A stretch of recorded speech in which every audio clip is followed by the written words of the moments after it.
लग्नबाह्य प्रेमसंबंधातून गुन्हेगारीच्या घटनांमध्ये झपाट्याने वाढ होते।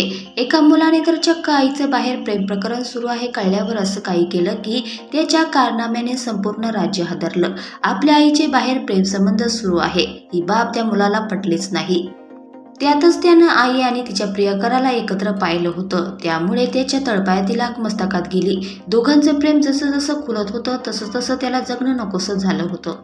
हे प्रकरण आहे छत्तीसगडच्या रायगड जिल्ह्यातील। इथल्या दुकानदार अभिषेक केशरवाने याचे निखिल बर्डे याच्या आईशी प्रेमसंबंध होते। दोघं गावातच चोरून एकमेकांना भेटायचे। दिवसेंदिवस यांच्या प्रेमाला उधाण आलं होतं। एक दिवस अचानक याबाबत निखिलला कळलं।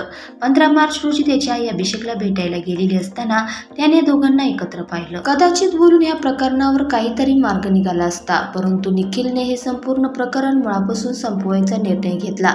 त्याने अभिषेकची पूर्ण माहिती काढली आणि त्याच्या दुकानाजवळ त्याची वाट पाहत थांबला। अभिषेक तिथे येतच निखिलने तुमच्याशी थोडं बोलायचं असं म्हणून त्याला थांबवलं।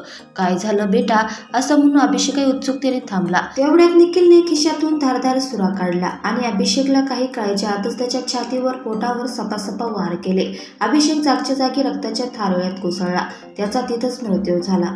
या घटनेनंतर निखिलने तिथून पळ काढला। रायपूरहून ट्रेन पकडून तो कर्नाटकात पोहोचला।